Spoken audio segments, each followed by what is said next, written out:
Hi everybody. I met a few of you earlier in the festival. My name's Bryony Campbell. I'm an artist and a creative facilitator. So I make my own art and I also help other people to explore their own creativity.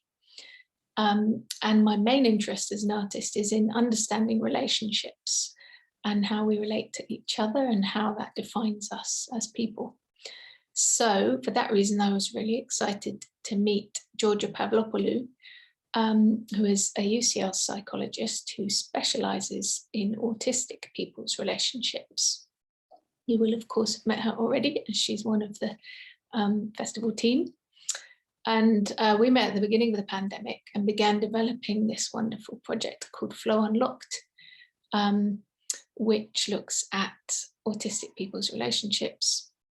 So we very quickly hooked up with John Adams, who joined the project team, who is an autistic artist and mental health campaigner and general polymath, who you'll also have seen elsewhere in the festival.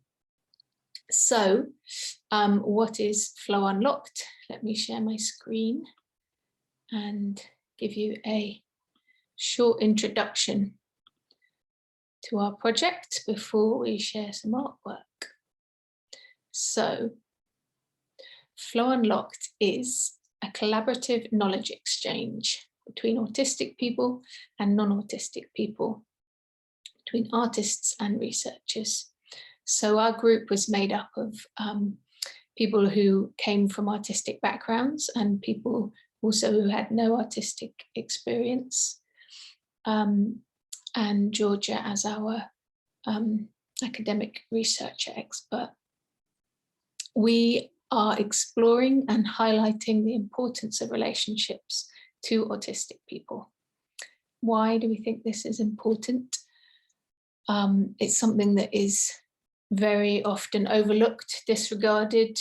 You all know that the damaging stereotype is that autistic people don't need relationships, would rather be alone. All of this is completely untrue and of course can lead to significant mental health struggles. So it's something that we really want to highlight, these relationships and celebrate them within our project. We are rewriting these stereotypes that damage autistic lives by countering them with honest conversations, creative writing and visual art, all of which is based on the true, authentic feelings and ideas of autistic people. And our project is supported by UCL Culture's Trellis programme, which supports these kind of interdisciplinary collaborations in order to build connections between UCL staff and East London communities and artists. What have we done within FlowUnlocked? We began by inviting autistic consultants to co-devise our aims and methodologies.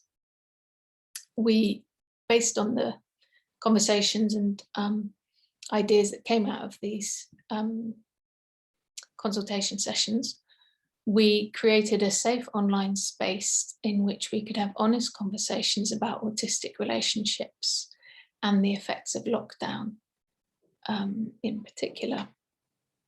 And we then hosted a series of creative writing workshops which focused on different aspects of relationships, from familial relationships to relationships with place, with senses, with nature, with animals.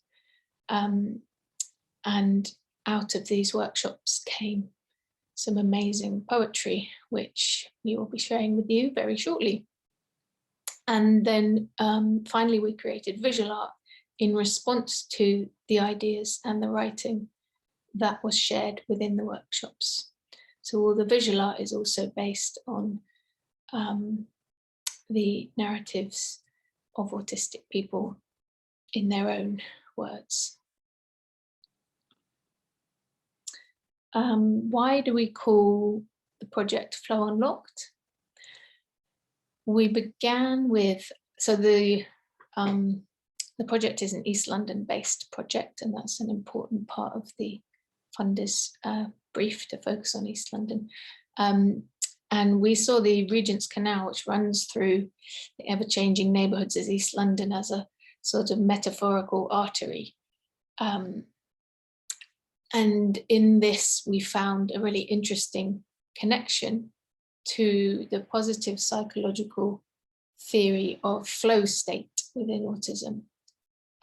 So flow state is this heightened sense of focus that a lot of autistic people are able to achieve when they're ultra focused on one interest or activity. And it can be a really intensely positive experience, which helps people to feel positive about themselves and about their place in the world. So we thought that was a really interesting connection to make. And then, of course, the lockdown was imposed, which then locked down everybody's flow, everybody's relationships with the wider world. So our project became called FlowUnlocked as an attempt to counter those negative effects. And we're really pleased to say that everybody who's been part of our project has said that they felt FlowUnlocked did indeed help to reconnect them with the world, build stronger connections, and unlock their creative flow. So on that note, let me show you what came out of these creative flows. And I'll hand you over to our first poet.